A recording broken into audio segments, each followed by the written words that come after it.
السلام علیکم دوستو، آپ سن رہے ہیں ناول ہجرت عشق، قسط نمبر 9، سونے کا پنجرہ اور پہلا انکار۔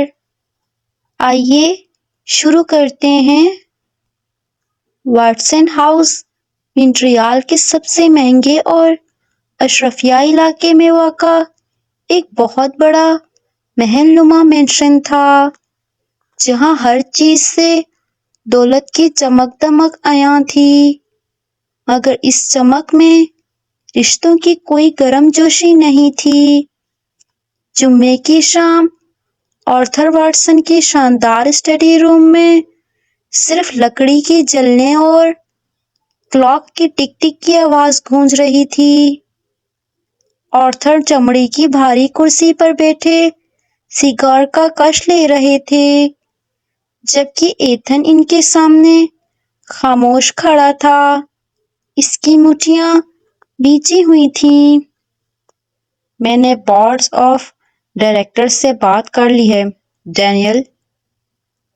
آرتھر نے سیگار کا دھواں فضا میں اچھالتے ہوئے نہایت سرد لہجے میں کہا۔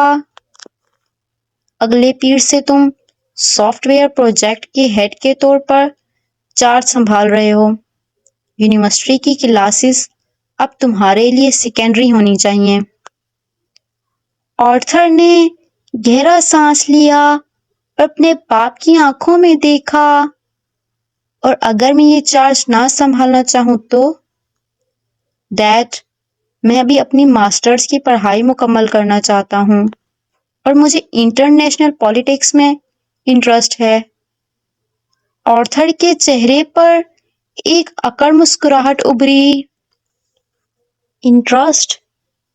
تمہارا انٹرسٹ اس یونیورسٹی پروجیکٹ میں ہے یا اس پاکستانی لڑکی میں جس کے ساتھ تم آج کل ڈاؤن ٹاؤن کے کیفے میں پائے جاتے ہو؟ ایتھن کا دل دھک سے رہ گیا۔ اس کے باپ کی جاسوسی کا نیٹ ورک اتنا مضبوط تھا کہ وہ اس کی ہر حرکت پر نظر رکھ رہے ہوتے تھے۔ اس کا اس بزنس سے کوئی تعلق نہیں ہے ڈیڈ، وہ صرف میری پروجیکٹ پارٹنر ہے۔ ایتھن نے اپنی آواز کو جتنا ہو سکا مضبوط رکھنے کی کوشش کی۔ مجھے بیوقوف بنانے کی کوشش مت کرو ڈینیل۔ آرتھر اپنی کرسی سے اٹھے اور میز پر دونوں ہاتھ ٹکا کر ایتھن کے قریب آئے۔ تم بھول گئے کہ طارق اور اس کے باپ نے ہمارے ساتھ کیا کیا تھا؟ یہ مذہبی لبادہ اوڑھنے والے لوگ اندر سے صرف ہمارا پیسہ اور پاور چاٹنا جانتے ہیں۔ میں اپنی زندگی میں دوبارہ کسی ایسے شخص کو اپنے خاندان کے قریب آنے کی اجازت نہیں دوں گا۔ کل صبح تک مجھے اس لڑکی کا نام تمہارے پروجیکٹ سے بھی غائب چاہیے، اور تم کمپنی جوائن کر رہے ہو، دیٹس اٹ۔ ایتھن چند سیکنڈز کے لیے خاموش رہا۔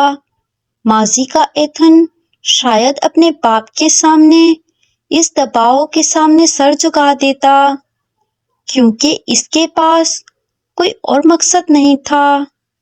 لیکن پچھلے چند ہفتوں میں حریم کی باتوں، اس کے ایمان کی طاقت اور اس کے والد کی بیماری کے وقت حریم کے توکل نے ایتھن کے اندر ایک نیا انسان بیدار کر دیا تھا۔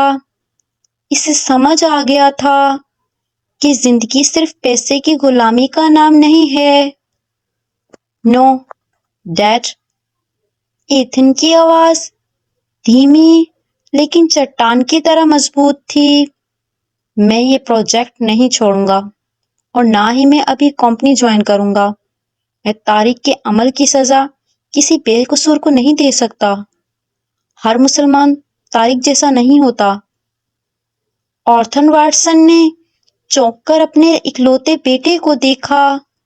یہ ان کی پوری زندگی میں پہلا موقع تھا کہ ایتھن نے ان کے حکم کے سامنے نو کہنے کی جرات کی تھی۔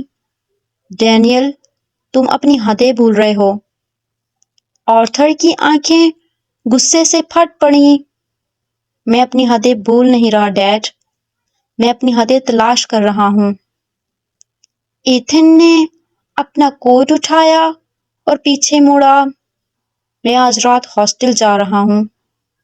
وہ اپنے باپ کے غصے سے چمکتے چہرے کو وہیں چھوڑ کر مینشن کے بھاری دروازے کو پار کر گیا، لیکن وہ جانتا تھا کہ یہ انکار اس کے لیے آسان نہیں ہے۔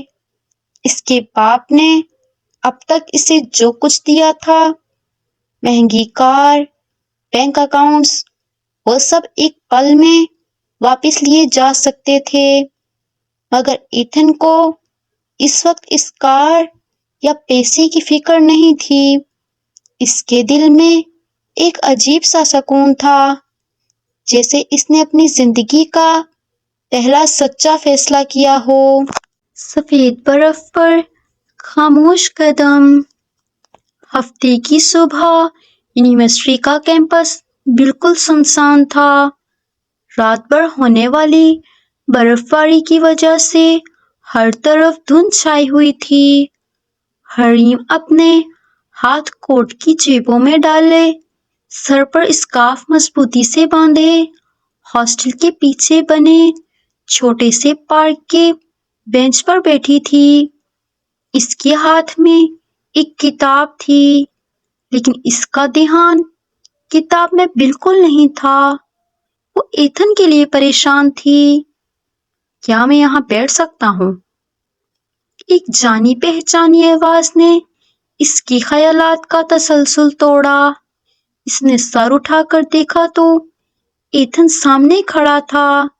اس کے بال بکھرے ہوئے تھے، آنکھیں تھکی ہوئی تھیں، اور وہ ہمیشہ کی طرح اپنی مہنگی کار میں نہیں بلکہ پیدل چل کر یہاں تک آیا تھا۔ ایتھن، حریم جلدی سے بینچ کی ایک طرف ہوئی اور اسے بیٹھنے کی جگہ دی۔ آپ ٹھیک ہیں نا؟ آپ کا فون بھی بند جا رہا تھا۔ ایتھن بینچ پر بیٹھ گیا اور ایک لمبا ٹھنڈا سانس لیا جو فضا میں دھواں بن کر اڑ گیا۔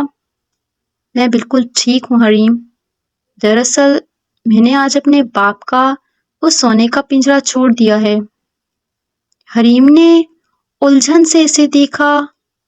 کیا مطلب؟ میں نے ان کے بزنس پروجیکٹ کو ریجیکٹ کر دیا ہے اور ان کے گھر سے بھی نکل آیا ہوں۔ ایتھن نے ایک دھیمی مسکراہٹ کے ساتھ حریم کی طرف دیکھا۔ انہوں نے میری کار بھی واپس لے لی ہے اور شاید میرا بینک اکاؤنٹ بھی فریز کر دیا ہو۔ اب میں واٹسن انڈسٹریز کا امیر وارث نہیں ہوں، صرف یونیورسٹی کا ایک عام سا اسٹوڈنٹ ہوں، بالکل تمہاری طرح۔ حریم کا دل دھک سے رہ گیا۔ اسے اندازہ ہو گیا تھا کہ ایتھن نے یہ سب کس وجہ سے کیا ہے۔ ایتھن، آپ نے ایسا کیوں کیا؟ آپ کے والد آپ سے ناراض ہوں گے، اور یہ سب میری وجہ سے ہوا نا؟ تمہاری وجہ سے نہیں حریم، یہ میرے اپنے لیے تھا۔ ایتھن نے سنجیدگی سے کہا، تم نے مجھ سے کہا تھا نا کہ سچائی دیکھنے کے لیے چشمہ صاف کرنا پڑتا ہے۔ میں نے جب وہ چشمہ صاف کیا تو مجھے نظر آیا کہ میرے باپ کی دنیا اندر سے کتنی اندھیری ہے۔ وہ تمہارے اسکارف سے، تمہارے دین سے صرف اس لیے نفرت کرتے ہیں کیونکہ وہ سچائی سے ڈرتے ہیں۔ میں اس نفرت کا حصہ نہیں بننا چاہتا تھا۔ حریم کی آنکھوں میں ایک عجیب سا تاثر ابھرا۔